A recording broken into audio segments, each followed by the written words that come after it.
Well, those are some epic shots from the party going on here that we call the X Games. It's day 3 of 4.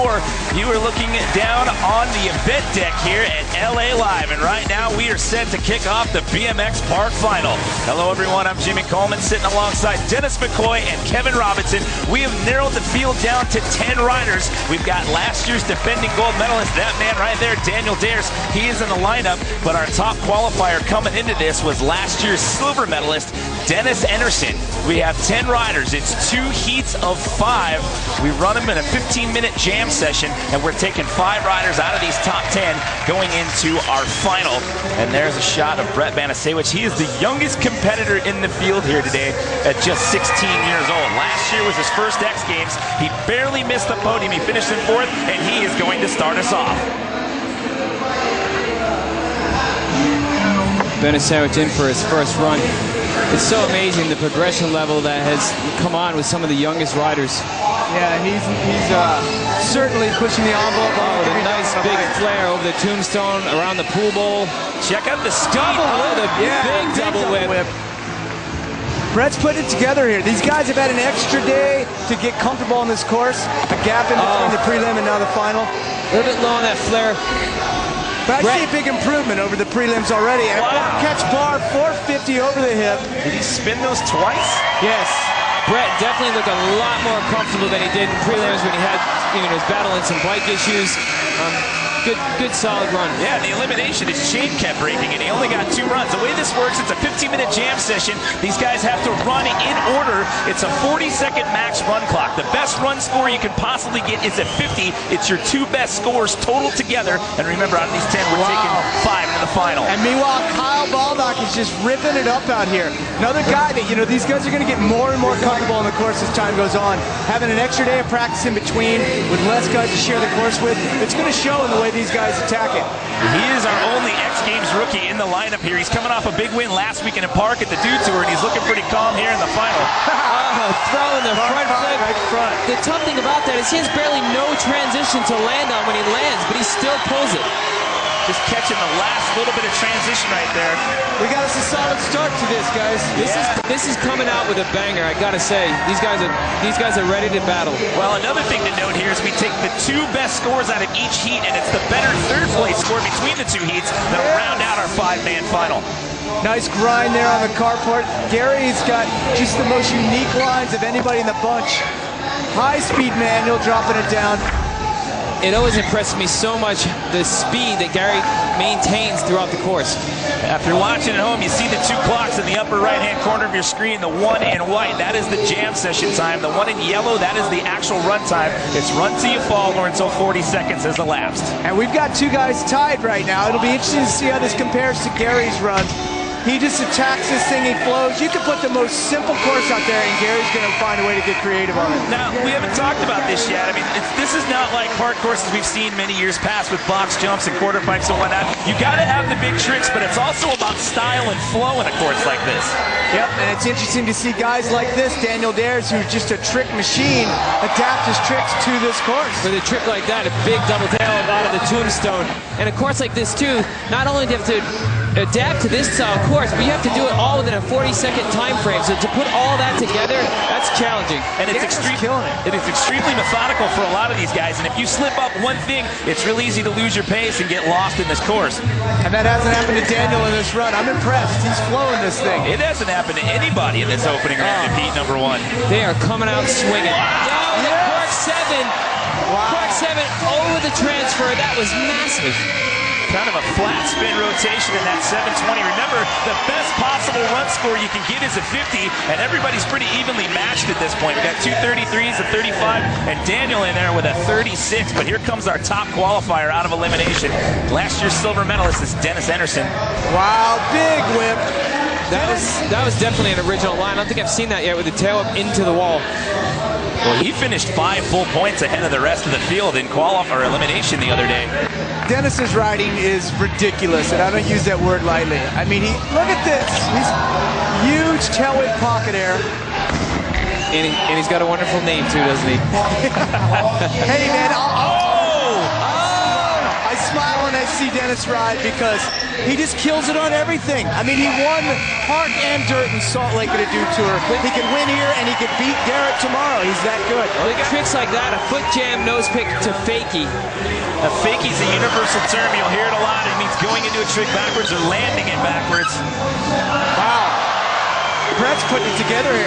That's the best line I've seen yet. He's another one of those guys like Daniel Darris. He is a trick machine, and he definitely has improved his flow from what we saw out of the elimination round the other day. A nice tuck no-hander.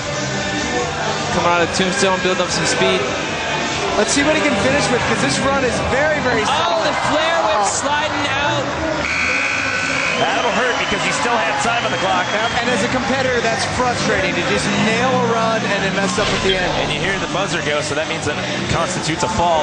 Yeah, he kind of corked the front flip out. Kind of got a little sideways barrel rolling style. Oh, Gary kind of slipping out a little bit there. I really think Brett's run was maybe going to score the highest of any run yet had he not fallen at the end. Well, I tell you what, he still got a 30 even with about 9 seconds left on the clock. Remember, it's your two best run scores total together, and that was unfortunate for Kyle Baldock because he's now got a 13. There's still plenty of time left to go through the rotation, though. But you see Kyle's 13, he fell so early in the run. That's the reason why. It's not that you get penalized so heavily for falls, it's when you fall. It makes a huge difference. Gary coming up a hair short. You see he kind of hung up there. With that right there, it loses your speed. Now it throws off your plan. You had a game plan coming in of different lines you have. Now you have to quickly adjust, which Gary is showing that he's very capable of doing.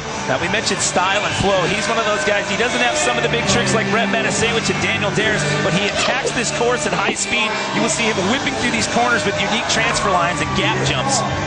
And plenty of endurance. I think this contest could run 3 times in a row and Gary would be down for it all. Well, he's been knocking on the door the last 2 years in a row, walking away with a bronze medal. Got himself a silver all the way back in 2003. Oh, Daniel Darris off the ski jump with a 360 tuck no-hander. Big double whip. Daniel's looking like he's riding pretty clean to me right now. Like, I'm impressed. He's, dropping the front end, proper landings. Landing smooth, keeping his flow going. Definitely looking a little more comfortable than he did in prelims. Yeah, I was just going to say, he looks a lot more comfortable right now than we saw out of elimination, and he is your defending gold medalist. Got his 3rd one last year. He took the gold in 07, 08, and last year, and he's looking poised to get into that final here in round 1 of the final. There it is again with a big cork 720 over the gap. That is very much Daniel's own style.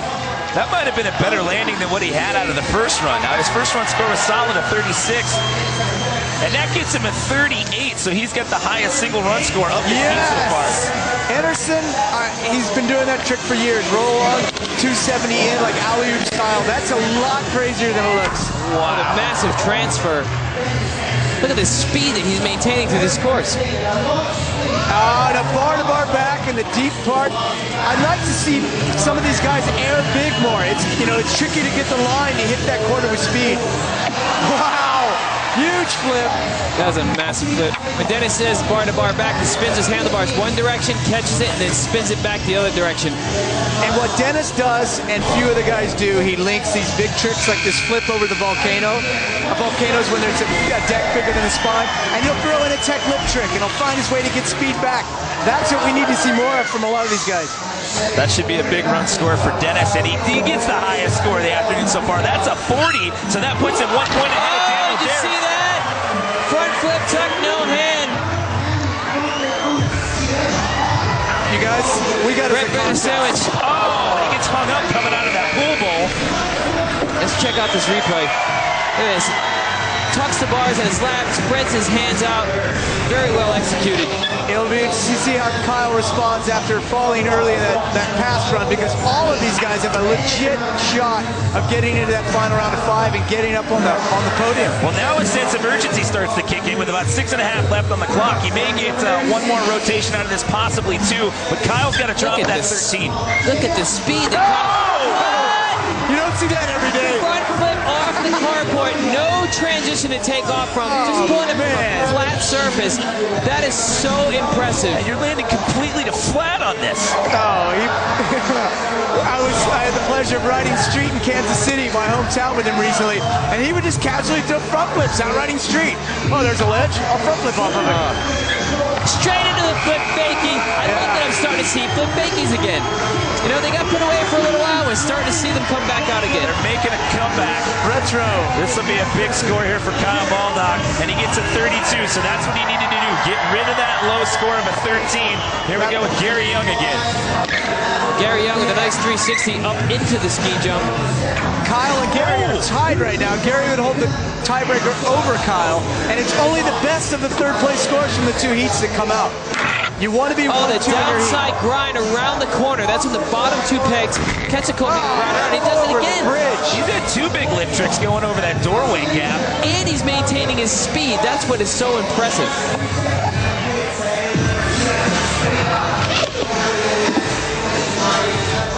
Look at that. Big one-handed flatty, just transferring from bowl to bowl like he's riding a set of trails. Trust me, it's a lot gnarlier than a set of trails. So another solid run there for Gary Young.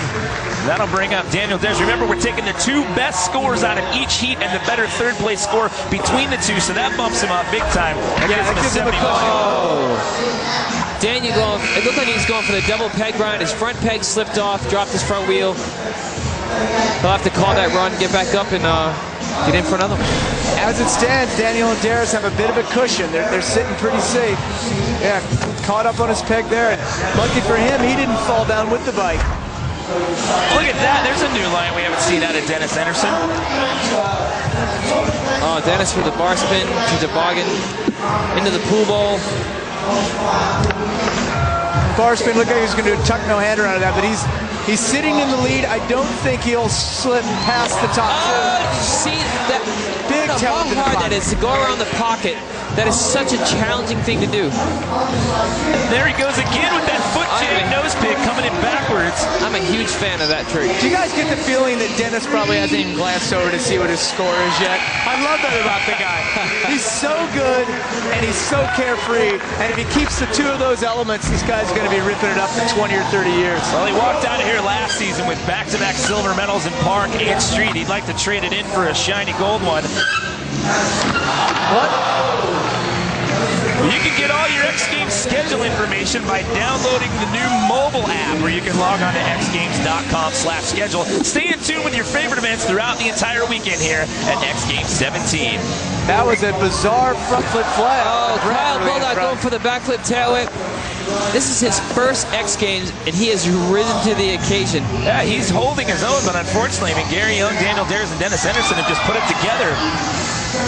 Yeah, it looks like Brett and Kyle may not be advancing out of this. It all depends on whether they can get another run in and just how much they can boost those scores. Well, at 40 seconds per run with 3 minutes to go, it looks like we may go through the rotation one more time around, but Brett has some definite work to do. With 33s being their top scores, they've got a lot of work to do to pop up into the top three here. These top three can still shuffle around. These riders all have to be tired to pump at that speed, maintain that speed time after time. The only one I would think would be comfortable with this is Gary Young. And he's the one that just waved it off, and I think it's because he lost his line. It's not because he was out of breath.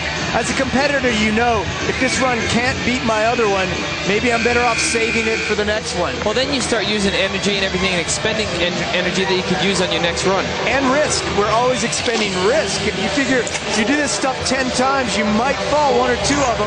Why take that risk if you're trying to make it through to the final round? Exactly. You don't want to expend everything you've got left before you get into that final. That was awesome. Huge alley-oop tail whip transfer out of the pool bowl. Oh, the nice tuck no-handed 360. No-handed flare. Daniel's just stringing tricks together. He's in a good position right now. I'm a big fan of that no-handed flare trick. Speaking from the guy that came up with it first. So Daniel loops out with about 10 seconds left on the clock, so that's not going to help him out. He's not in a bad spot. I mean, he's in 74. Looks like we're going to go through the rotation one more time around. He looks like he's a pretty safe lock to make it into that final. And this guy's definitely a lock right now. Well, he's right on pace from where we left off with him on Thursday. Yeah, bar spin to tuck no-hander over the volcano. And a huge pocket table. You have to be so on top of your game to ride a course like this, to have the reaction time so instantly. If something goes wrong, you have to be ready to improvise real quick. Yes.